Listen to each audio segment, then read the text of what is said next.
El Congreso de las Américas sobre Educación Internacional y Chile, nuestro país anfitrión, invitan a la comunidad académica, representantes de gobierno y profesionales de la educación internacional a participar en su 7ª edición CAI Virtual 2021. Conferencias magistrales, paneles de primer nivel, intercambios con expertos y tomadores de decisiones de todo el mundo reunidos para trazar el futuro de la educación internacional en las Américas. Un espacio que permitirá establecer contactos, compartir experiencias y fortalecer la cooperación académica en sesiones de networking y mesas redondas con pares de más de 50 países. Y todo esto en un nuevo entorno virtual preparado para el CAI. Vamos a trazar el futuro juntos. Les esperamos en CAI Chile 2021.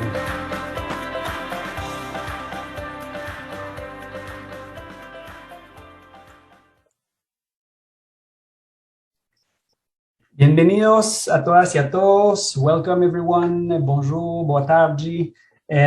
Just a little bit in English first. I just want to say to our English-speaking guests that we are providing simultaneous interpretation. So please look at the bottom of your screen on the world icon and choose the English channel for the translation.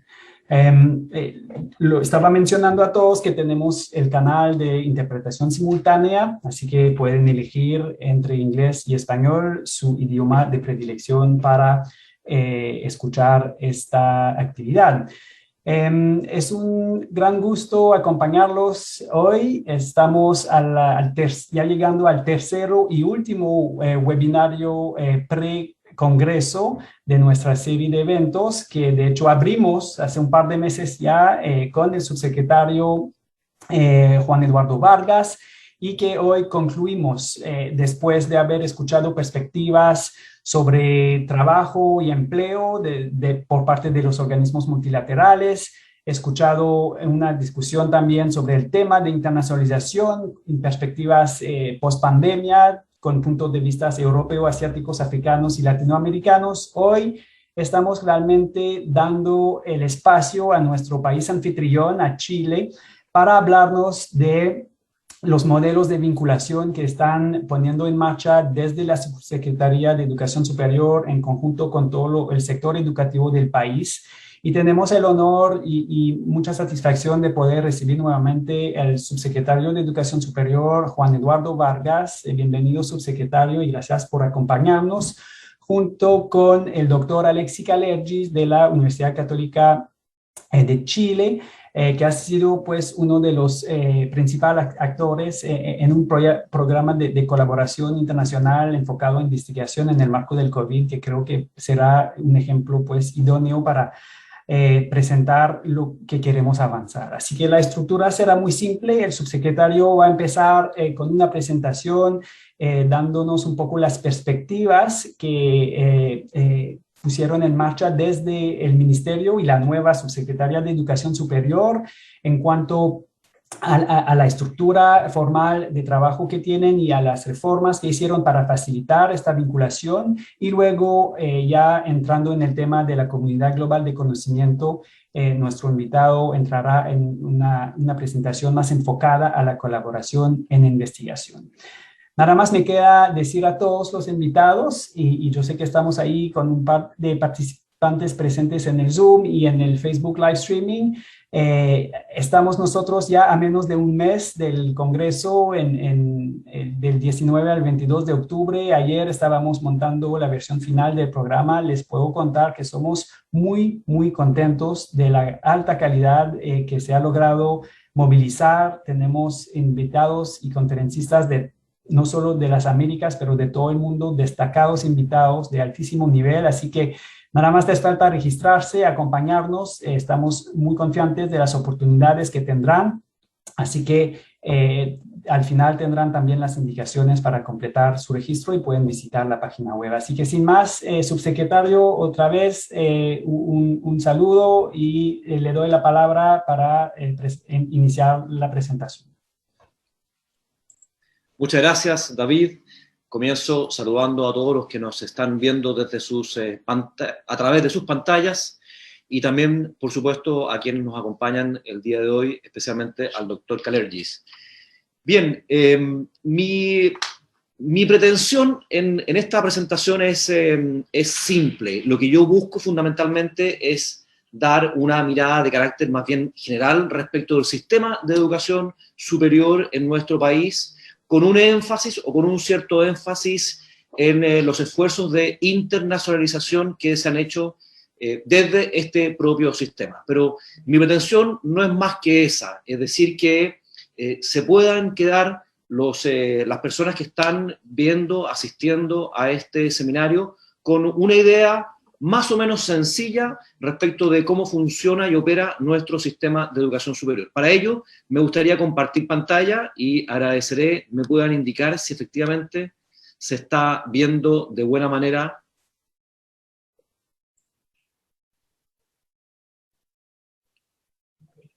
Está cargando todavía.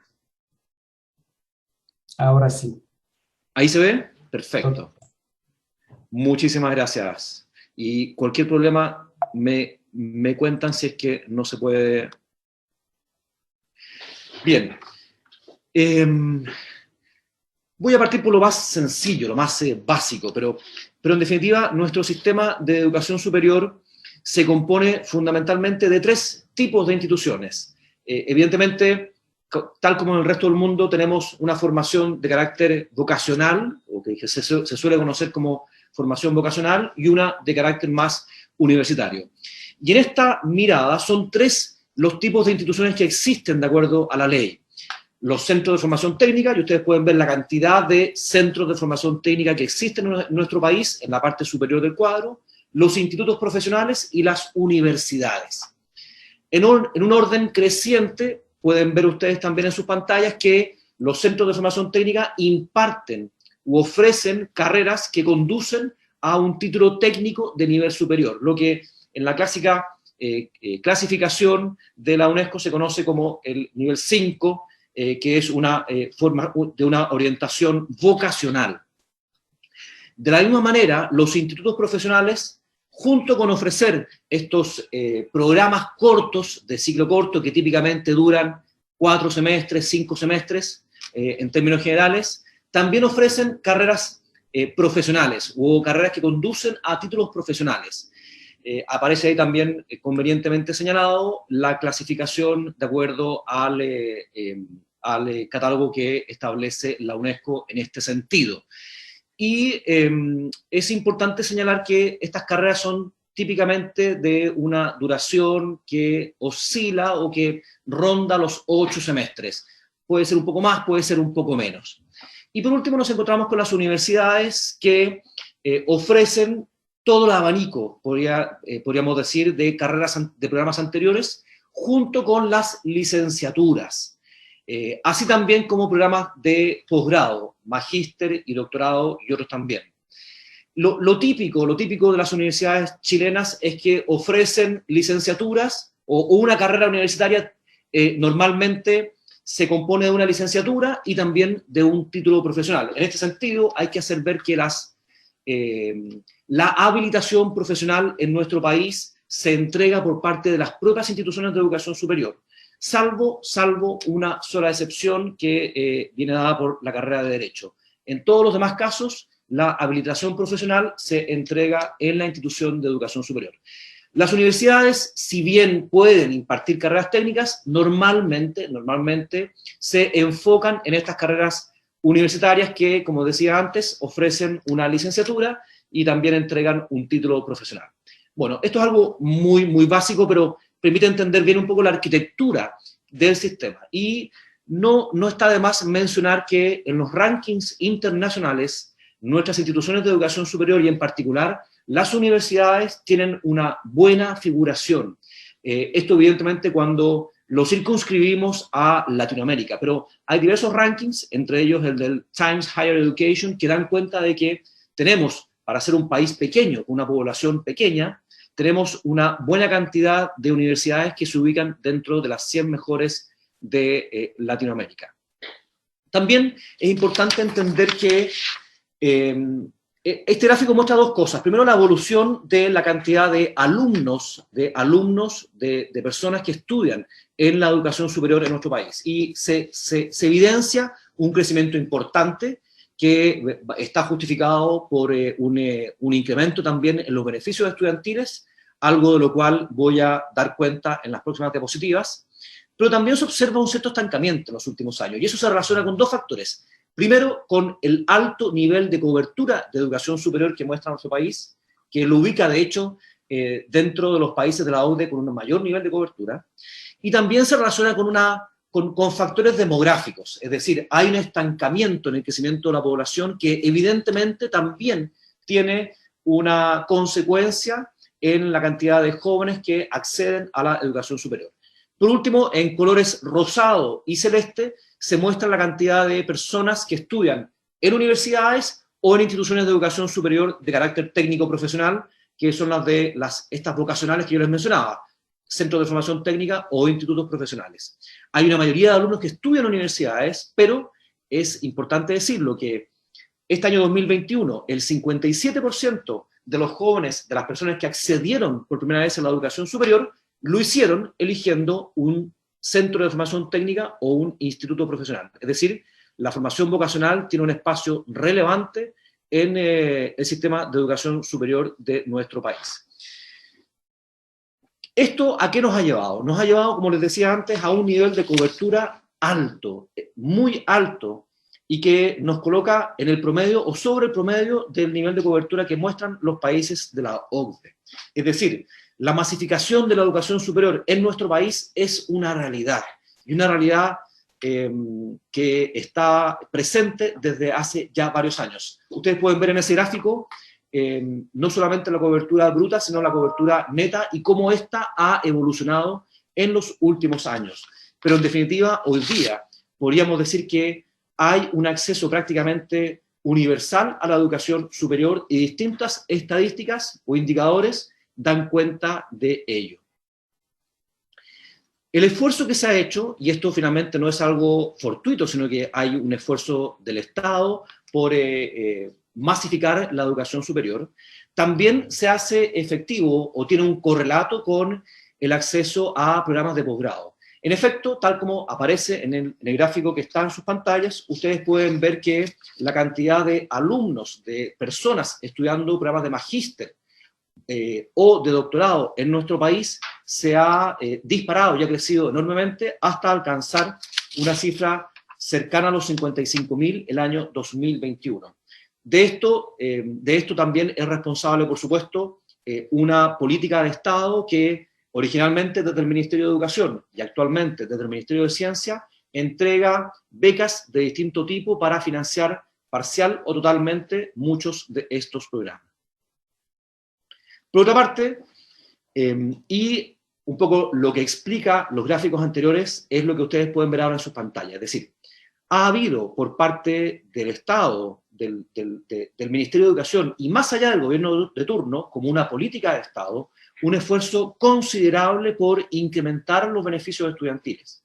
En sus pantallas aparece actualmente la evolución del monto de recursos destinados típicamente a 3 beneficios estudiantiles para financiar programas de pregrado.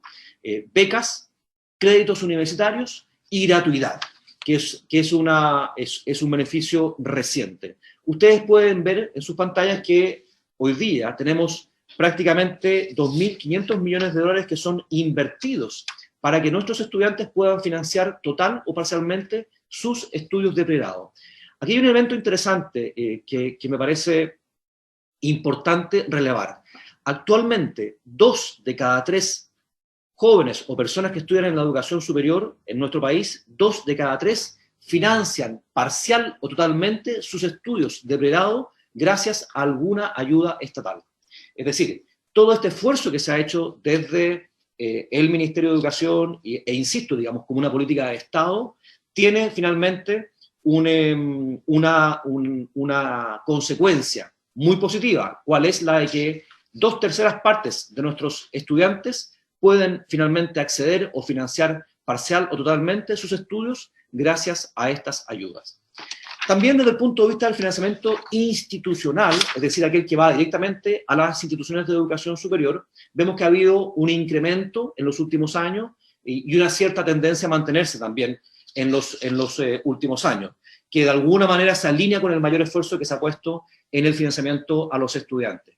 Pero que en todo caso ha habido un esfuerzo por abrir un espacio a la participación de estos fondos a otro tipo de instituciones. Históricamente estos fondos estaban circunscritos a cierto tipo de instituciones y particularmente ciertas universidades. Eso se mantiene, pero se ha abierto el espacio para que a través de otros fondos de carácter concursable, más instituciones de todo tipo puedan acceder a estos recursos. Esto evidentemente se ha hecho con un esfuerzo importante que ha realizado todo el país y que ha implicado que el gasto público en educación superior como porcentaje del PIB se haya incrementado de forma importante. Hoy día estamos cerca del 1,3% del PIB. Y eso también nos coloca por sobre la media del porcentaje del PIB que los países de la OCDE destinan a la educación superior. Y eso, por supuesto, es importante señalarlo. Pero no solamente eso. Si nos vamos si ustedes pueden ver este gráfico, podrán darse cuenta de que Chile es el país de la OCDE que más gasta en educación superior como porcentaje del gasto público total. Es decir, lo que finalmente se gasta desde el Ministerio de Educación y desde otros ministerios en la educación superior es el mayor porcentaje con relación al gasto total que hace el Estado. Y esto se compara, como ustedes pueden ver en el gráfico, favorablemente con respecto a todos los demás países de la OCDE. Es decir, Chile está haciendo y viene haciendo esfuerzos gigantes por invertir en la educación superior, lo cual ha tenido una serie de efectos evidentemente positivos, de lo cual dan cuenta los cuadros anteriores.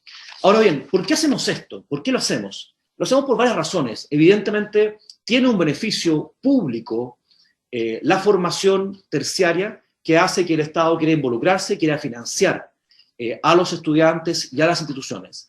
Hay beneficios que son percibidos por toda la población, por toda la sociedad, y que finalmente justifican este enorme esfuerzo que ha hecho el país. Hay también un derecho a la educación superior que está consignado en la ley, y del cual evidentemente tenemos que hacernos cargo, entregando las posibilidades para que ese acceso sea real para todos los estudiantes que cuenten con las condiciones mínimas para poder acceder a esa educación terciaria.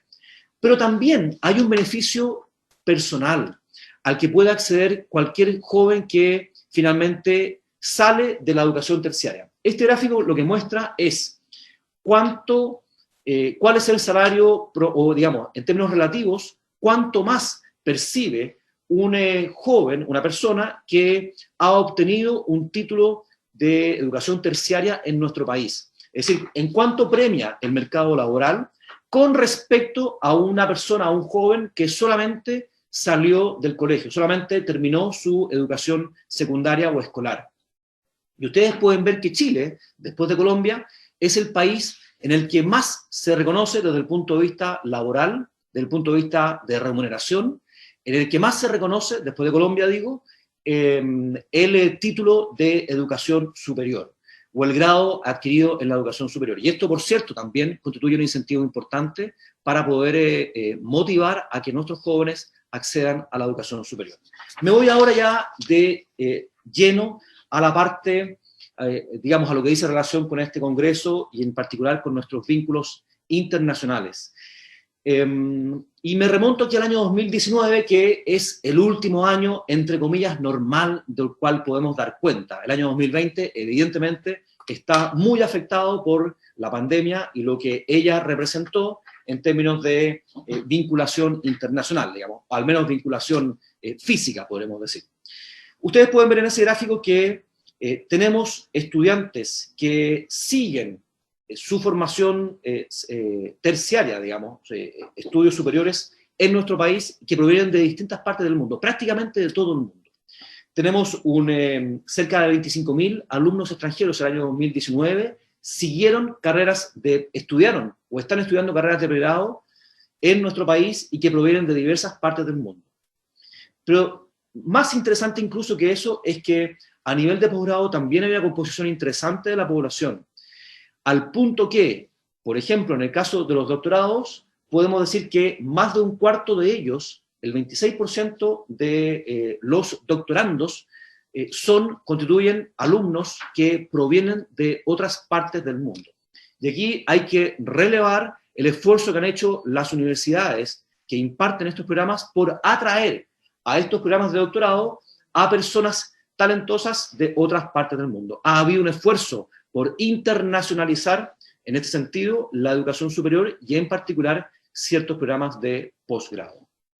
También desde el punto de vista de los alumnos de intercambio, hasta el año 2019, y nuevamente tenemos que remontarnos a un año normal, entre comillas, los alumnos que hacían semestres o cursos de intercambio en nuestro país era cercano a los 8.500, que provienen de muchas partes del mundo, siendo los principales países que envían alumnos a nuestro país los que aparecen en sus pantallas: Estados Unidos, España, México, Francia, Alemania y Colombia, en ese orden. Por último, también es importante dar cuenta de que nuestro personal académico, nuestros profesores, tienen en un porcentaje, prácticamente en la mitad de sus casos, una formación de posgrado, de magíster o doctorado. Y que en esos casos hay un porcentaje no menor de profesores que cuentan con magíster que han sido formados en el extranjero. Y si lo circunscribimos a los doctorados, podemos ver que la mayoría de los profesores que cuentan con un doctorado lo han obtenido, ese grado de doctor, en países en países distintos de Chile. Eso también creo que da cuenta del esfuerzo que se ha realizado por parte de las instituciones de educación superior, por parte del Ministerio de Educación y del Ministerio de Ciencia, por financiar programas de posgrado en Chile y también fuera de Chile. Por último, también me parece importante mencionar, si bien en términos numéricos no es tan relevante, pero un esfuerzo que se ha hecho por internacionalizar la formación de postítulo en el caso de los técnicos de nivel superior. Este es un programa, el de Técnicos para Chile, que permite financiar programas de estudio en distintos países y que beneficia a personas que tienen un título técnico de nivel superior, ya sea para profundizar su formación en alguna determinada área en particular, o también para personas que imparten clases en instituciones de educación superior técnico-profesionales o incluso en colegios que tienen esta formación técnico-profesional. Me paso ahora rápidamente a la evolución y al correlato que ha tenido todo el esfuerzo anterior que yo les mencionaba en la generación de conocimiento. Y quiero simplemente mencionar y mostrar cómo han evolucionado la cantidad de publicaciones científicas indexadas, de papers, que se ha desarrollado en nuestro país. Ha habido un incremento enorme y que está explicado fundamentalmente por la mayor cantidad de investigadores que tenemos en nuestras instituciones de educación superior, fundamentalmente. Y eso, por supuesto, da cuenta de la sofisticación, de la madurez del sistema de educación superior de nuestro país. Pero junto con eso, miren este gráfico. El nivel de colaboración internacional que muestran nuestras publicaciones es creciente y cada vez más relevante. Es decir, más de la mitad de nuestras publicaciones científicas hoy por hoy se hacen en un contexto de colaboración internacional. Y eso, por supuesto, que hay que relevarlo, hay que destacarlo. Esa es la línea que queremos seguir. ¿Cómo conseguir mayor cantidad de publicaciones? ¿Cómo conseguir una mayor generación de conocimiento? Fundamentalmente a través de la conexión que nuestros investigadores puedan tener. Este gráfico, muy brevemente, muestra, de hecho, los principales países de procedencia de los investigadores con los cuales nuestros investigadores desarrollan estas publicaciones, estos papers. Es decir, hay un nivel de coautoría con investigadores provenientes de una diversidad grande de países. Por último, y con esto ya voy terminando, quiero mencionar esto. ¿Y por qué quiero mencionar por qué quiero mostrar este cuadro? Que es sumamente interesante. Lo voy a explicar primero y después voy a decir por qué lo menciono. A ver, lo que se muestra en este cuadro es el nivel de vacunación que muestran los estudiantes de la formación técnico-profesional, de la formación vocacional y de las universidades. En la segunda línea se puede mostrar el porcentaje de estudiantes que al 7 de septiembre, hoy es 22, esto ha evolucionado positivamente, tienen su primera dosis o dosis única completa. Y en la última línea del cuadro lo que pueden ver es qué porcentaje de esos estudiantes tienen su esquema de vacunación completo al 7 de septiembre. Y de esa forma podemos ver que el 87% de los estudiantes de instituciones vocacionales tiene ya su esquema de vacunación completo. En el caso de las universidades es más del 93%, más del 93%. ¿Por qué lo menciono? Por dos razones, decía, porque quiero mostrar también que estamos volviendo en cierta manera a la normalidad, a la presencialidad, y con ello anticipo también que vamos a poder estrechar la vinculación internacional ya de una manera presencial, no tanto telemática como lo estamos haciendo hoy día, pero también especialmente lo relevo por lo siguiente, porque si hemos conseguido estos altísimos porcentajes de vacunación es por diversas razones, porque había un esfuerzo importante de todo el país, del gobierno, de las instituciones, pero en particular, y también un poco la razón por la cual el doctor Kalergis está acá, es porque esto también, de alguna manera, refleja que la vinculación internacional que han hecho diversas instituciones, y en este caso la Universidad Católica, ha permitido que Chile haya podido disponer de un altísimo stock de vacunas, lo cual se manifiesta en estos altísimos porcentajes de vacunación que yo, sinceramente, dificulto se den en alguna otra parte del mundo.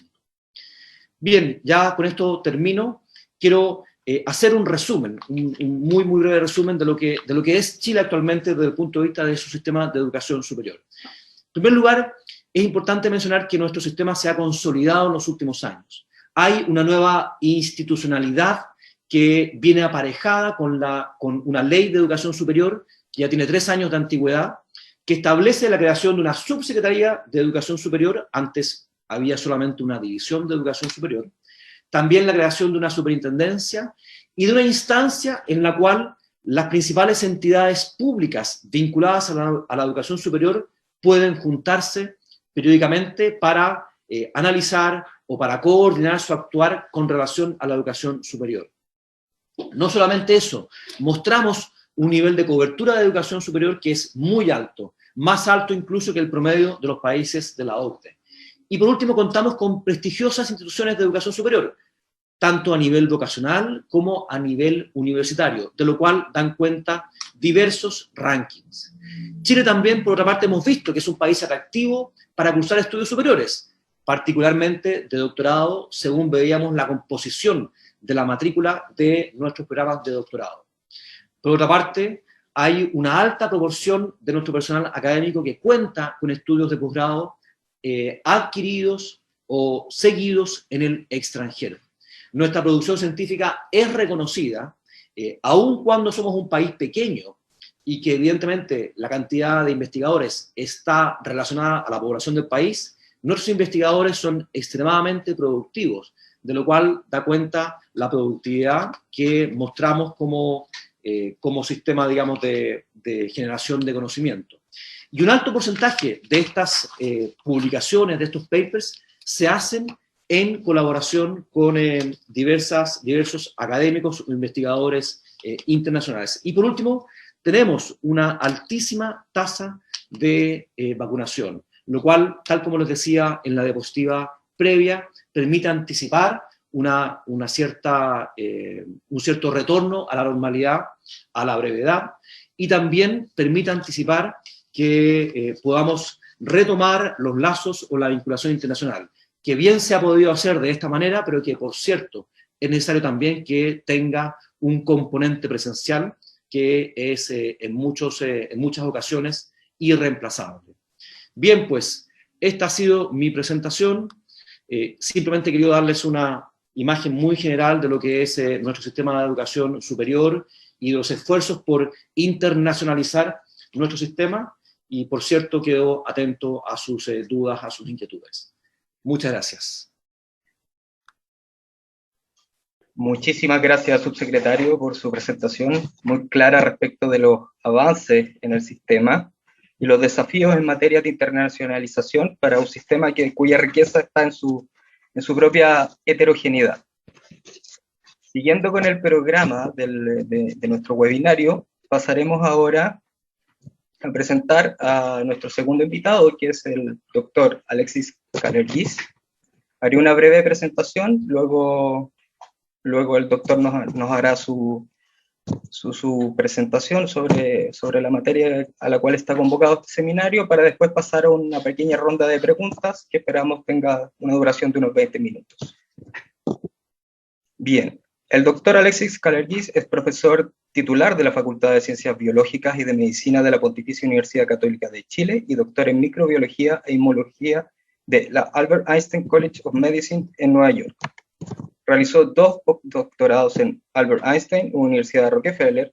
Ha sido profesor visitante de Albert Einstein College of Medicine, la Universidad de Nantes, Francia, y la Universidad de Iowa en Estados Unidos.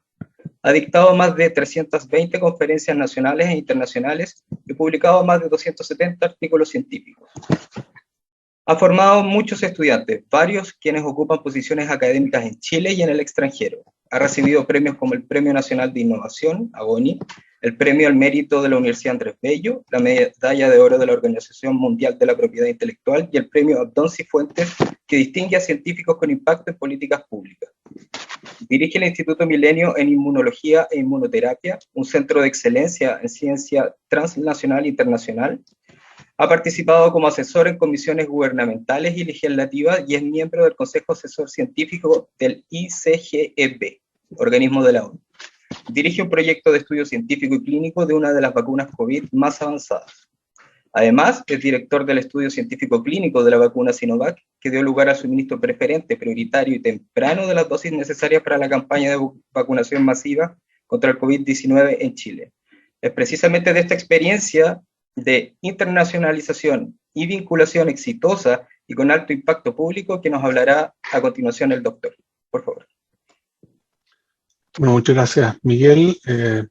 Saludar al subsecretario de Educación Superior, agradecer la invitación, felicitar a la Conference of the Americas on International Education por el congreso que se avecina y con mucho gusto podré compartir pantalla para poder hacer una breve presentación sobre el trabajo que hemos hecho en torno a la vacunación, la investigación científica en la universidad y su impacto hacia la vacunación. Solamente si alguien me puede decir si se ve bien la diapositiva, perfecto. Sí, muchas gracias.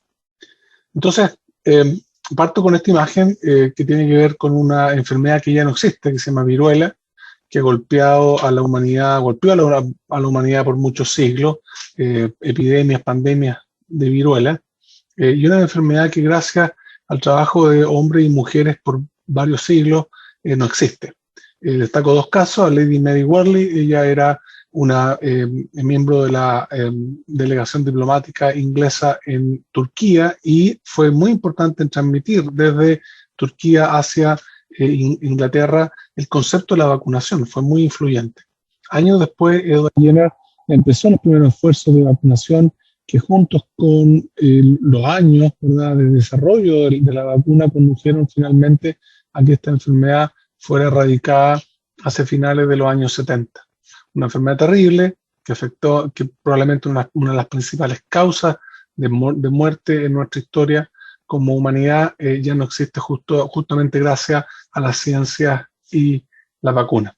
Entonces, es una señal positiva en torno a lo que nos toca vivir hoy en día. Otras enfermedades infecciosas como la polio, el sarampión, la rubiola, las paperas, ustedes se dan cuenta de que cada vez que se introduce la vacuna en la población se observa una caída en la incidencia de la enfermedad. Les hago notar, sí, que toma años el control de la circulación de un virus, en este caso 4 virus distintos con 4 vacunas distintas. Entonces, sabemos que las vacunas son beneficiosas a medida que aumenta la cobertura de vacunación, que es la línea, cae la incidencia de la enfermedad y corresponde a las las barras, pero uno de los desafíos que enfrentamos particularmente en países de nuestra región, en Latinoamérica, es una brecha que se observa con países industrializados, donde la cobertura, el tipo de vacuna, la manufactura de las vacunas tiene un impacto sin duda que revela un nivel de vacunación bastante alto. Y en nuestros países, en particular en Chile, tenemos un muy buen programa de vacunaciones que ha podido sobrellevar por muchos años campañas de vacunación exitosas, pero como publicamos nosotros hace algunos años atrás, en 2018, la confianza, adhesión, participación ciudadana a la vacunación tiene mucho que ver con la capacidad local de manufactura, y en nuestra región son solo 4 países los que tienen esa capacidad, que son Brasil, Argentina, México y Cuba. Por lo tanto, es fundamental que podamos en Chile, tenemos el desafío por delante de recuperar una capacidad que existía hasta finales de los años 90, comienzos de los 2000. Y en ese sentido aquí un ejemplo concreto de cómo las universidades, a través de sus vínculos internacionales y sus colaboraciones, pero también con una asociatividad local, hemos establecido este consorcio entre la Universidad Católica, la Universidad de Antofagasta y la Universidad de Chile, en que buscamos recuperar las capacidades locales de manufactura de vacunas, y han conducido a una eventual instalación de Sinovac en nuestro país para producir vacunas para nuestro territorio y también para, por supuesto, otros países de la región y otros continentes. Ahora, este proceso, ¿verdad?, es fundamental si queremos abordar la pandemia. Hemos visto cómo el virus se diseminó muy rápido desde Asia hasta América. La razón por la cual eso ocurrió principalmente tiene que ver con la falta de inmunidad, y una manera de revertir este proceso justamente es por medio de la vacunación. Aquí una lista de conceptos, pero solamente les quiero hacer notar que las estrategias por medio de tratamientos farmacológicos han tenido más bien efectos modestos. Nos dimos cuenta muy temprano, en enero del 2020, estábamos ya en un proceso de establecer, aprovechar las vinculaciones que habíamos creado internacionales para trabajar en el desarrollo conjunto de vacunas contra el coronavirus. Y la vacunación, por supuesto, se suma a otras medidas como, por ejemplo, el control de la movilidad, el confinamiento, control fronterizo, el testeo, trazabilidad y aislamiento, por supuesto. Y muy importante recordar que la inmunidad toma tiempo, en particular la inmunidad de rebaño o poblacional, y por supuesto la preocupación permanente por la aparición de variantes, que es algo que estamos activamente estudiando. Entonces, este virus es un virus respiratorio que en base a la experiencia que habíamos ganado en el estudio de otros virus respiratorios, como por ejemplo el virus sincicial, pudimos directamente abordar la investigación en torno a este virus. Y primero que nada, comprender que la enfermedad tiene que ver con un proceso hiperinflamatorio que ocurre en la persona, y los casos más graves de enfermedad justamente tienen un componente inflamatorio del propio sistema inmunológico de la persona que responde. Y si queremos controlar al virus, necesitamos neutralizarlo por medio de una inmunidad que contenga anticuerpos neutralizantes y también otros elementos del sistema inmune necesarios para balanceadamente eliminar al virus y no causar enfermedad. Ahora, este virus es capaz de causar una serie de síntomas más allá del cuadro respiratorio. Sabemos que puede afectar el sistema gastrointestinal, puede afectar la piel, puede también afectar el sistema nervioso. Nosotros habíamos anteriormente publicado un trabajo de cómo el virus sincicial afectaba el proceso de aprendizaje, ¿verdad?, en diferentes modelos, tanto en modelos experimentales como también en personas infectadas, como parte de los brotes que teníamos año a año en Chile con el virus sincicial. Y ese antecedente nos sirvió obviamente para abordar también la pregunta de cómo el coronavirus puede afectar un proceso, el funcionamiento del sistema nervioso central que no es, por lo tanto, algo típico de los virus respiratorios, pero que nosotros habíamos ya observado anteriormente en el virus sincicial y que aplica también en el caso del coronavirus. Entonces, si uno quiere desarrollar una vacuna contra este virus, lo ideal es poder generar inmunidad contra todos los elementos presentes en la partícula viral. Son 4 proteínas principales: la proteína espiga o spike, de envoltura, de membrana y la nucleocápside. Y gracias a los estudios que habíamos hecho en nuestro laboratorio de la universidad anteriormente, sabemos cómo abordar esta pregunta científica. Y como ustedes saben muy bien, durante el año pasado y gran parte de este año, el trabajo científico asociativo entre diferentes países, universidades, laboratorios, empresas, ha conducido a que existan varios tipos de vacunas. Nosotros tempranamente nos volcamos al desarrollo de una vacuna acá en Chile, que se fundamenta principalmente en el uso de una tecnología que voy a explicar a continuación, pero además fortalecimos las colaboraciones que llevábamos desarrollando con diferentes regiones, diferentes países en diferentes regiones del planeta.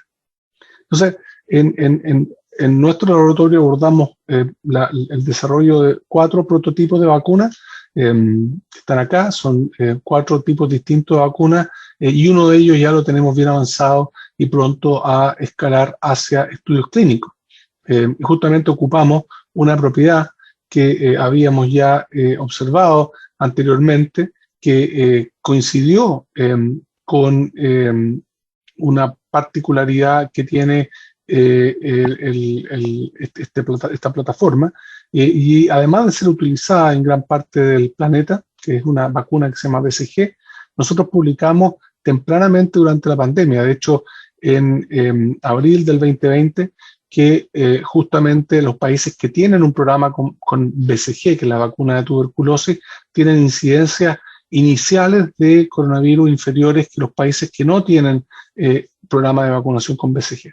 Entonces, ocupando esta plataforma, desarrollamos una vacuna que esperamos puede prevenir este fenómeno hiperinflamatorio que ocurre en las vías respiratorias de la persona infectada y que, por el contrario, induzca una inmunidad saludable que prevenga el desarrollo de la enfermedad y genere inmunidad protectora contra el virus.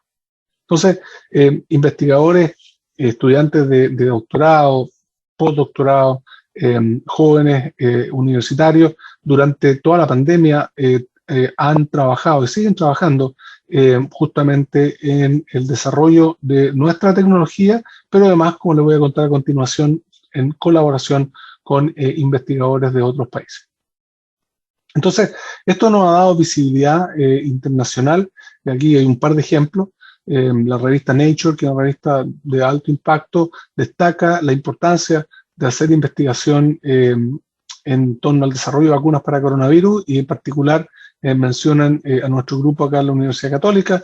Bueno, el New York Times, que tiene un seguimiento de las vacunas, también incluye el trabajo que estamos haciendo acá en nuestra universidad.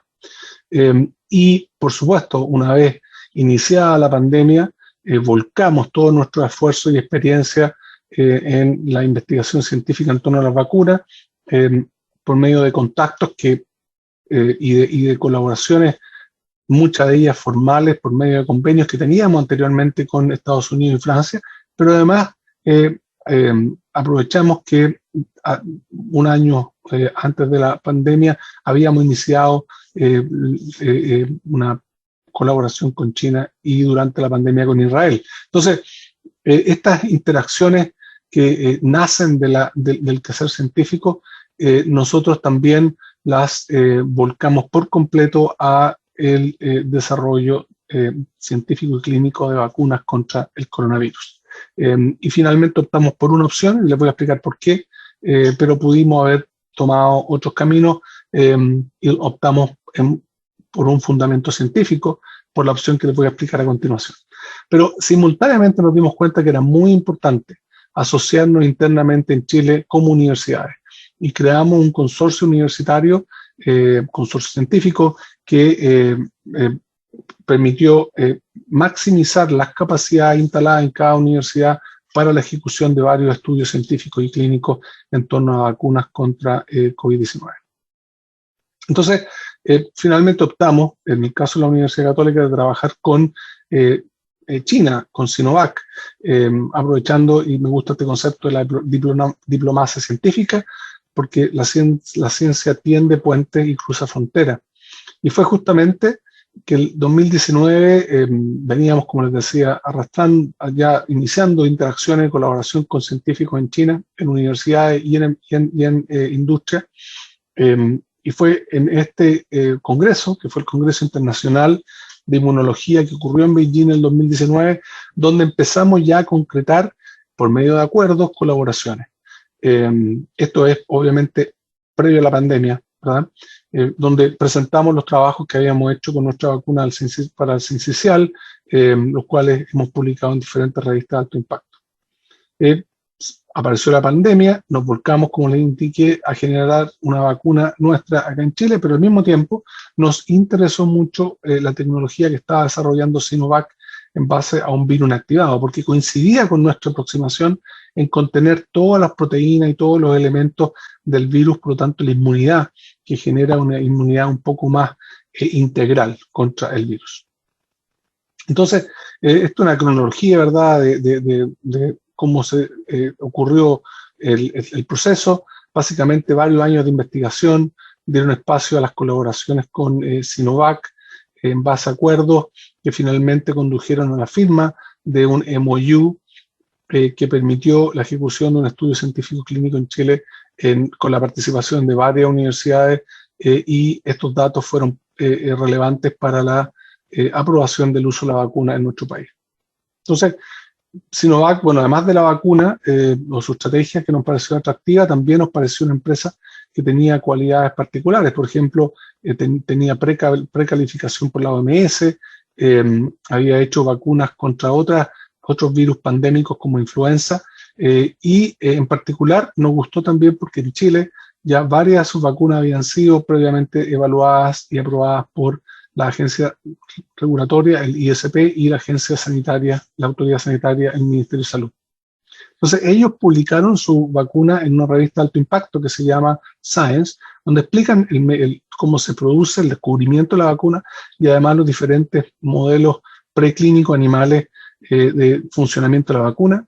Hicieron 2 estudios clínicos que fueron muy importantes, uno en adultos y otro en adultos mayores, y destaco la publicación en clinicaltrials.gov, que es una página bastante rigurosa. Nosotros teníamos experiencia previa por otros estudios que habíamos hecho en Chile, si conocíamos a clinicaltrials.gov, que es supervisado por la NIH en Estados Unidos.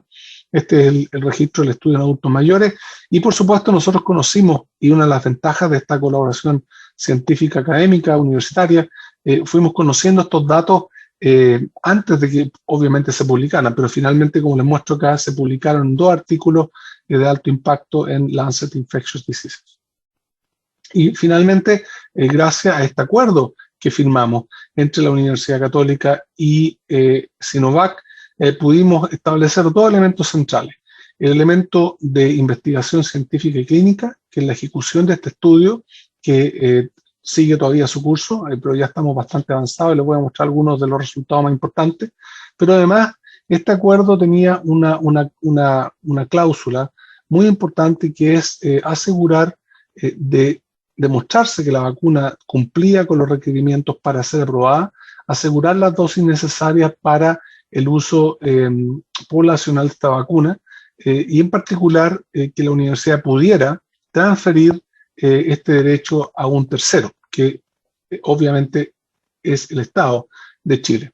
Y obviamente lo hicimos así porque la universidad no tiene como foco la formación y la creación, pero obviamente lo que tiene que ver con la comercialización, vacunación, no es un rubro de la universidad para nada. Por lo tanto, lo lógico era darle a este derecho al Ministerio de Salud por medio de un convenio que puso a disposición del Estado de Chile las dosis necesarias por 3 años para vacunar contra el coronavirus en nuestro país. Nosotros nos enfocamos solo en la investigación, entonces diseñamos el protocolo científico clínico, revisiones por los comités de ética, el Instituto de Salud Pública, que es una agencia tipo 4 regulatoria en nuestro país. Eso condujo a que a finales de septiembre del año pasado, el Instituto de Salud Pública aprobase el inicio de este estudio científico clínico, el cual por supuesto registramos en esta página, que es una manera de validar y transparentar la investigación que se está haciendo. Y este estudio involucró a 8 centros en diferentes zonas de Santiago y también en otras regiones, en la quinta región. Y evaluamos principalmente seguridad e inmunogenicidad, y tenemos ya los primeros datos de eficacia a nivel de nuestra población chilena con la vacuna. Lo importante de este estudio es que además de lo tradicional de los estudios clínicos, incluimos un fuerte elemento científico que fue ejecutado por completo en un laboratorio de investigación en la Universidad Católica. Y los resultados más relevantes que observamos que la vacuna tiene un perfil de seguridad muy positivo, con muy pocos efectos adversos, y también producción de anticuerpos 2 semanas después de la segunda dosis, lo que fue muy importante para la manera como se estableció finalmente la campaña de vacunación en nuestro país. Es decir, además de asegurar el acceso a la vacunación, pudimos también entregar evidencia científica de cómo debería administrarse la vacuna, que obviamente hubo una muy buena articulación entre la ciencia universitaria y el gobierno, porque el gobierno tomó la posta y llevó adelante la campaña de vacunación, que les voy a explicar a continuación.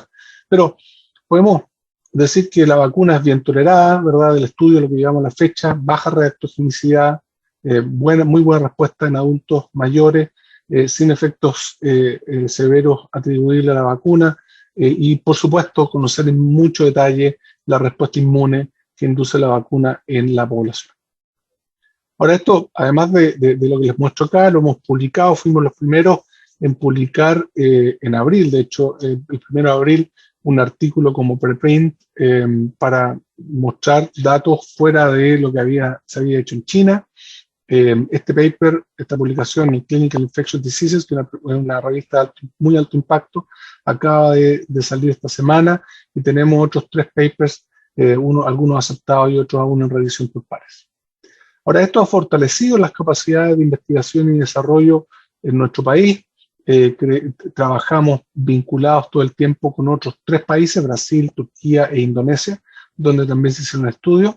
Y lo que más nos gratifica es que, gracias a la interacción de la universidad con los Ministerios de Salud, Ciencia y Relaciones Exteriores y con apoyo de la CPC en Chile, pudimos lograr que, además de la contribución al desarrollo científico clínico de esta vacuna, poder contar con las dosis necesarias para la campaña de vacunación, que se inició prontamente tras una inspección que hizo el Instituto de Salud Pública en terreno en Beijing, a Sinovac, que condujo finalmente a que a finales de enero de este año, la vacuna fuera aprobada para uso de emergencia en nuestro país.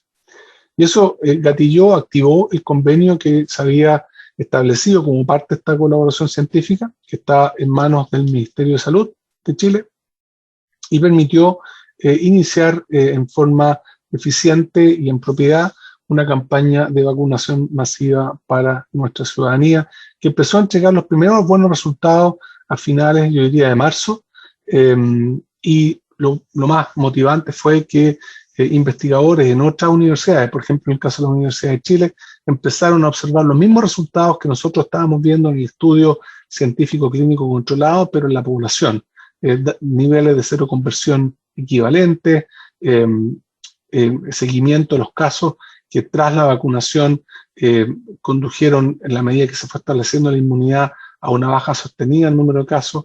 Lo mismo informó el Ministerio de Salud de Chile, y lo mismo ocurrió en otros países en los que se estaba ocupando la vacuna, como por ejemplo Brasil, en que la población vacunada aquí en azul tiene un menor nivel de incidencia en la segunda ola que la población no vacunada. De la misma manera, el Ministerio de Salud hizo un trabajo bien intenso y publicado también en una revista de alto impacto, donde evaluó la efectividad de la vacuna en la población con datos bastante positivos. de efectividad para prevenir casos, hospitalizaciones, requerimiento de UCI y fallecimiento. Lo mismo ocurrió en Uruguay. Nosotros también estuvimos en contacto con Uruguay, compartiendo nuestros resultados con universidades, con el gobierno uruguayo, a fin de que ellos también pudieran tener esos antecedentes como parte de la decisión de vacunar a su población con esta vacuna. Entonces, las conclusiones generales es que la vacuna de Sinovac es segura e inmunogénica. Se requieren 2 dosis de al menos 14 días después de la segunda dosis para lograr títulos significativos de anticuerpos. Los anticuerpos son neutralizantes y los datos de seguridad, inmunogenicidad y eficacia que entregan los estudios científicos clínicos controlados están prediciendo relativamente bien el comportamiento de la vacuna en la población en términos de seguridad, inmunogenicidad y efectividad. Esto es lo más importante, cómo la ciencia chilena, ¿verdad?, contribuye a anticipar cómo la vacuna se comportó en la población. Quedan preguntas por responder. Por ejemplo, la duración de la inmunidad, esa pregunta ya la respondimos. Si se necesitarán dosis adicionales de refuerzo, sabemos que sí, y por lo tanto recomendamos que se iniciara se incorporara dentro de la campaña una dosis de refuerzo, cosa que fue incorporado ya dentro del plan de vacunación. Y quedan preguntas que nos preocupan, por supuesto, cómo funciona la inmunidad contra las variantes, y muy importante, la seguridad, inmunogenicidad y eficacia en la población pediátrica. Y esto último es muy importante porque en países donde se ha vacunado principalmente y muy rápidamente la población adulta, se ha observado que la población pediátrica, por ejemplo, este es el caso de Israel, empieza a aumentar la incidencia de la enfermedad, y eso obviamente expone a los niños y niñas y eventualmente también los hace transmisores de la enfermedad. Además del PIMS, ¿verdad?, que este síndrome hiperinflamatorio que puede ser grave en niños y niñas. Así que con ese objetivo partimos ya hace algunas semanas, ya llevamos 4 o 5 meses trabajando en eso, pero el estudio partió hace 2 semanas con la participación de hospitales universitarios en diferentes ciudades, no solamente en nuestra capital, sino que también en el norte y el sur de Chile. Para terminar, la vacunación toma tiempo, y les recuerdo el caso del sarampión en Chile, donde cuando se incorpora la vacuna, lo primero que ocurre es la caída de los casos graves, toma tiempo para que disminuya los casos generales, la morbilidad. Se vio esto en los 60 y también en los años 90. Y lo que hicimos en torno a la colaboración con Sinovac involucra investigación universitaria básica, universitaria clínica, apoyo del sector público y privado, sin duda la colaboración internacional que resulta de la validación mutua con los pares internacionales, y muy importante la confianza en la ciudadanía, porque podríamos tener una super vacuna, pero si la ciudadanía no confía y no se adhiere a la vacunación, que es voluntaria, no serviría de mucho. Y en ese sentido hemos trabajado también desde la universidad con esta idea, la idea de que la confianza en la vacuna requiere una transparencia radical de la ciencia, y por eso es que hemos estado publicando los resultados tan presentes en los medios de comunicación, a fin de ir comunicando no solamente los avances, sino también las dificultades y los tropiezos, porque este proceso científico sin duda tiene de ambas cosas. Agradecer a las personas que han sido parte de este trabajo. Lo que les conté lo hemos hecho entre los profesores, la doctora Katia Barcas, Son Bueno, Pablo González y José Vicente González, 3 facultades de la Universidad Católica, de Ciencias Biológicas, Medicina y Química, y en el estudio pediátrico, que es más grande, de más trabajo, aumentamos el grupo, y esperamos que poder tener estos resultados en los próximos meses. Y agradecer finalmente mi laboratorio, este es mi laboratorio. Ustedes pueden ver acá, durante toda la pandemia, reuniones por Zoom, como la que estamos teniendo ahora, pero algunas personas están sin mascarilla, son los que están en la casa, o en la oficina, como yo estoy en la oficina, y los que están con mascarilla han estado todo el tiempo en el laboratorio haciendo parte de sus proyectos de investigación universitaria, y están obviamente muy orgullosos del aporte que han hecho desde la ciencia universitaria hacia nuestro país. Así que muchas gracias por la invitación, y esa es mi última diapositiva. Muchísimas gracias, doctor.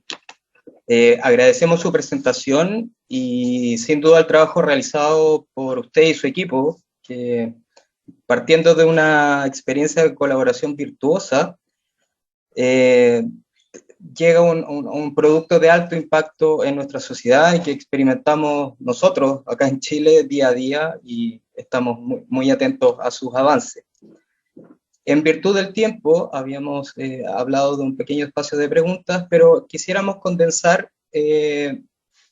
las preguntas que nos llegaron en un tópico y para tener bien a la vista el tema que nos convoca, que tiene que ver con la relación de la educación superior y la internacionalización. Entonces, en base a su experiencia personal y profesional, ¿qué recomendaciones o recomendación clave le daría usted a otras instituciones de educación superior o centros de investigación para generar alianzas internacionales de alto impacto en el desarrollo del país? Bueno, yo creo que es fundamental, primero, que existan los contactos y para que el contacto sea efectivo y productivo, yo pienso que es clave que la contraparte internacional conozca, valide el trabajo científico que hace el colega o la colega en nuestro país.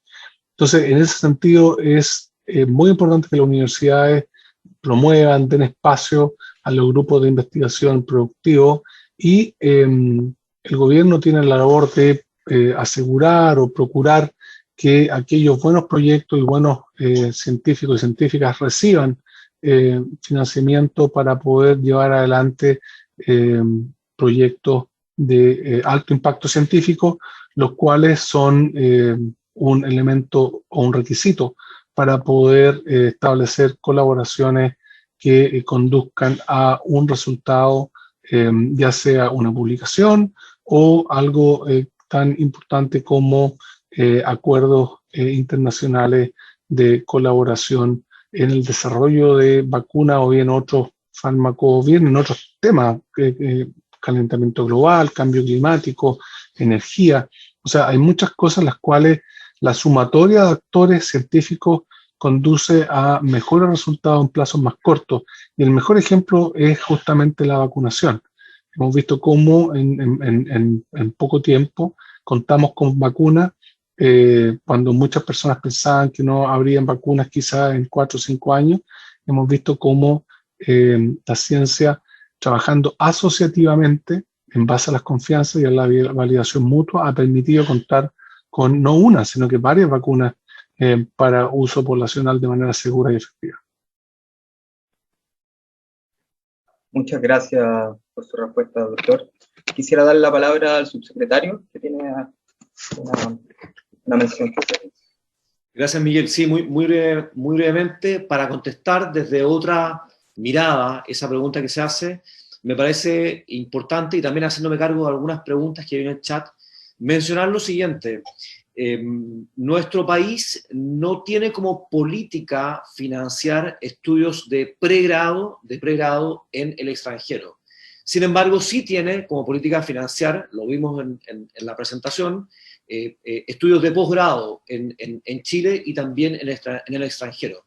Desde ese punto de vista, hay un interés público por lograr aumentar el nivel de internacionalización, podríamos decirlo, de nuestros estudiantes de posgrado, no así a nivel de pregrado. Y también claro, veía una pregunta ahí que decía si es que las instituciones de educación superior tienen como política obligar a sus estudiantes a hacer algún tipo de semestre de intercambio en el extranjero. Yo sé que esto ocurre en algunas partes del mundo, me consta que hay universidades que exigen a sus estudiantes, para que tengan una mirada global, que hagan algún semestre de intercambio en alguna institución de educación superior distinta de la suya y en un país distinto.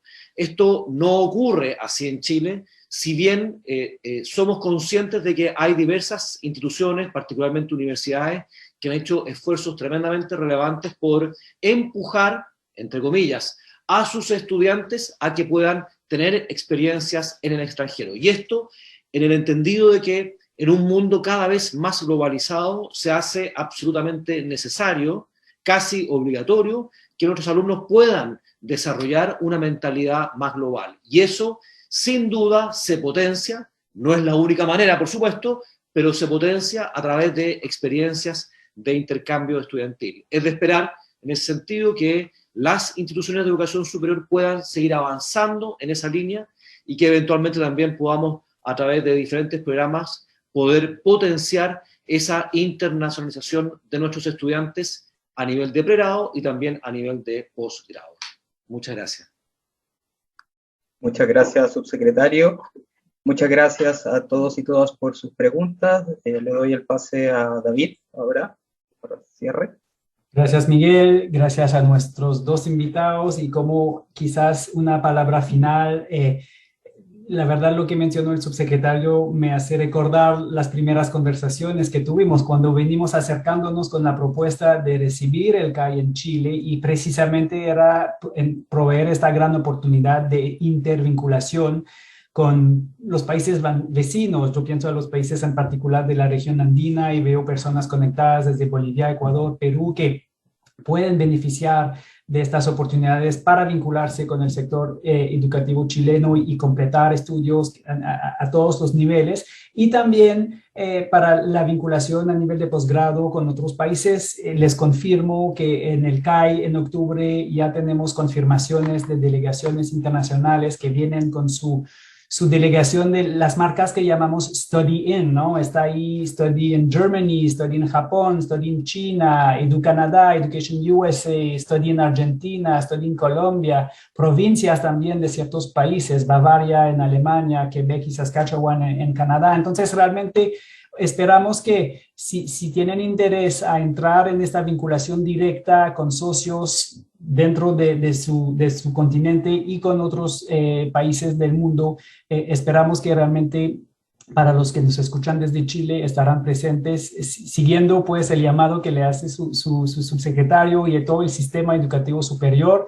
También recordar que trabajamos, y me gustó la presentación y las cifras que presentó el subsecretario en cuanto al sector técnico, profesional y vocacional, porque vienen muchos community colleges y instituciones técnicas profesional de varios países. Tendremos a la presidenta del CONIF en Brasil, la presidenta de Colleges and Institutes Canadá. Entonces, realmente es todo el sector de educación superior, desde la formación técnica profesional, primer grado universitario, hasta doc y postdoc.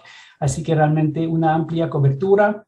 Les invito a visitar nuestro sitio web. Estamos en pleno proceso de registro. Están subiendo, yo creo que ya estamos acercándonos de 500 participantes. Tuvimos 1000 en Bogotá de manera presencial en 19. Sabemos que las inscripciones vienen quizás un poco más al final con los eventos virtuales, pero con la confianza que tendremos grandes delegaciones. Así que gracias a todas y a todos por su participación. Subsecretario, un fuerte abrazo. Nuevamente, gracias por su presencia. Doctor Alexis, también gusto conocerlo y ojalá sigamos colaborando. Y a todas y todos los que nos escuchen, pues un saludo y nos veremos en 3 semanas o menos de 4. Muchísimas gracias, David. Gracias, Alexis. Muchas gracias. Gracias, subsecretario. David, hasta luego.